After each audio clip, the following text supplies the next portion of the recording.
Shri P K. Firoz, ബഹുമാനപ്പെട്ട മുഖ്യമന്ത്രി. Sir, എൻ്റെ ആദ്യ സബ്മിഷൻ എൻ്റെ നിയോജകമണ്ഡലത്തിലെ വളരെ ഗൗരവമായ ഒരു പ്രശ്നം ഈ സഭയുടെ ശ്രദ്ധയിൽപ്പെടുത്താൻ വേണ്ടിയാണ് ഞാൻ ആഗ്രഹിക്കുന്നത്.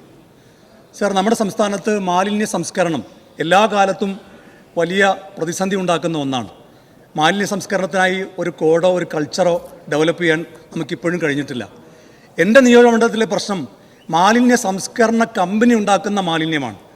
എൻ്റെ മണ്ഡലത്തിലെ 3 പഞ്ചായത്തുകൾ കട്ടിപ്പാറ, ഓമശ്ശേരി, താമരശ്ശേരി, സമീപത്തുള്ള ബഹുമാനപ്പെട്ട അംഗം CK കാസിമിൻ്റെ നിയോജകമണ്ഡലമായ തിരുവമ്പാടിയിലെ വിവിധ പ്രദേശങ്ങളിലെ ജനങ്ങളടക്കം ഏതാണ്ട് 4000-ലധികം കുടുംബങ്ങൾ വലിയ പ്രയാസത്തിലാണ്.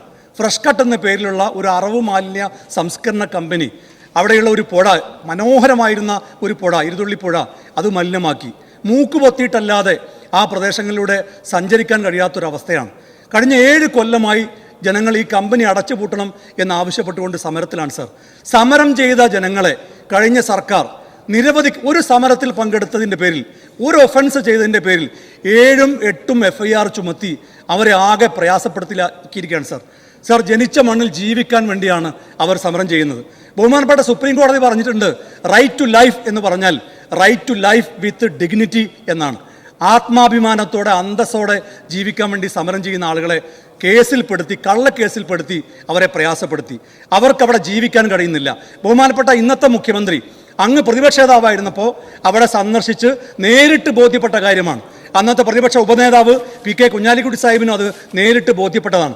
അങ്ങ് മുഖ്യമന്ത്രി ആയപ്പോൾ അവിടെയുള്ള ജനങ്ങൾ വലിയ പ്രതീക്ഷയിലാണ്. അതുകൊണ്ട് ആ കമ്പനി അടച്ചുപൂട്ടി ആ ജനങ്ങളുടെ പ്രയാസത്തിന് പരിഹാരമുണ്ടാക്കണമെന്നും അവർക്കെതിരെ ചുമത്തിയ കള്ളക്കേസുകൾ പിൻവലിക്കണമെന്നും ബഹുമാനപ്പെട്ട മുഖ്യമന്ത്രിയോട് ആവശ്യപ്പെടുകയാണ്. ബഹുമാനപ്പെട്ട മുഖ്യമന്ത്രി. സർ, വളരെ ഗൗരവത്തിലുള്ള ഒരു വിഷയമാണ് ബഹുമാനപ്പെട്ട അംഗം ശ്രീ PK ഫിറോസ് ഇവിടെ ഉന്നയിച്ചത്.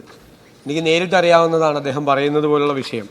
Fresh cut organic product limited private limited എന്ന സ്ഥാപനമാണ് അവിടെ പ്രവർത്തിച്ചുകൊണ്ടിരിക്കുന്നത്. അത് അതിഭയങ്കരമായ ദുർഗന്ധവും ജലമലിനീകരണവും സംബന്ധിച്ച ജനങ്ങൾക്ക് അവിടെ ജീവിക്കാൻ കഴിയാൻ പറ്റാത്ത സാഹചര്യം അവിടെ ഉണ്ടായിട്ടുണ്ട്. അതിനെ തുടർന്നുണ്ടായ സ്വാഭാവികമായ ഒരു ജനകീയ പ്രക്ഷോഭമാണ്. നമ്മുടെ വീടിൻ്റെ അടുത്ത് വന്നാലും നമ്മൾ സമരം ചെയ്യും, ഇറങ്ങി റോട്ടിലേക്ക് ഇറങ്ങി നമ്മൾ സമരം ചെയ്യും. ജീവിക്കാൻ പറ്റില്ല. കുഞ്ഞുങ്ങൾ ഉൾപ്പെടെയുള്ള ആളുകൾക്ക് ജീവിക്കാൻ പറ്റാത്ത രോഗബാധിതരായി അവർ പോകുമോ എന്നുള്ള ഭയം, അവിടെ ജീവിക്കാൻ പറ്റില്ലായിരുന്നു. ആ സാഹചര്യമാണ് അവിടെ ഉണ്ടായിരുന്നത്. പക്ഷേ ഹൈക്കോടതിയിൽ ഒരു കേസ്, നിലവിലുണ്ടായിരുന്ന ഒരു കേസിൽ ഹൈക്കോടതി പ്ലാന്റിൽ നിന്നുള്ള മലിനജലം പുഴയിലേക്ക് ഒഴുകുന്നില്ലെന്ന് ഉറപ്പാക്കാനും മലിനീകരണം സംബന്ധിച്ച പരാതികളിൽ നിരന്തരമായ നിരീക്ഷണം നടത്താനും ഹൈക്കോടതി മലിനീകരണ നിയന്ത്രണ ബോർഡ്, DLFMC, കട്ടിപ്പാറ ഗ്രാമപഞ്ചായത്ത് എന്നിവർക്ക് നിർദ്ദേശം നൽകിയിട്ടുണ്ട്. കോടതി ഉത്തരവ് നിലനിൽക്കുന്ന സാഹചര്യത്തിലാണ് പ്ലാന്റിൻ്റെ പ്രവർത്തനം പൂർണ്ണമായി നിർത്തിവെക്കാൻ സാധിക്കാത്ത ഒരവസ്ഥ വന്നത്. അപ്പോൾ ഇക്കാര്യത്തിൽ കോടതിയെ കൂടി ബോധ്യപ്പെടുത്തിക്കൊണ്ട് നമ്മൾ ഒരു വിദഗ്ധ സമിതി അടിയന്തരമായി അക്കാര്യത്തിൽ നിയമിക്കും. ആ വിദഗ്ധ സമിതി പരിശോധിച്ച റിപ്പോർട്ട് കോടതിയിൽ കൊടുത്ത് അവർ കോടതി നിർദ്ദേശിക്കുന്ന കാര്യങ്ങൾ, അവിടെ ഈ വേസ്റ്റിൻ്റെ ക്വാണ്ടിറ്റി കുറയ്ക്കണമെന്നാണ് പറഞ്ഞിരിക്കുന്നത്. പക്ഷേ അവർ കുറച്ചിട്ടില്ല. വീണ്ടും ഉയർന്ന തരത്തിലുള്ള ക്വാണ്ടിറ്റിയാണ് അവിടെ ഉപയോഗിക്കുന്നത്. ഭയങ്കര അവിടെ നിൽക്കാൻ വയ്യാത്ത വേസ്റ്റാണ് ഈ ക്വാണ്ടിറ്റിയിലൂടെ അവിടെ വരുന്നത്.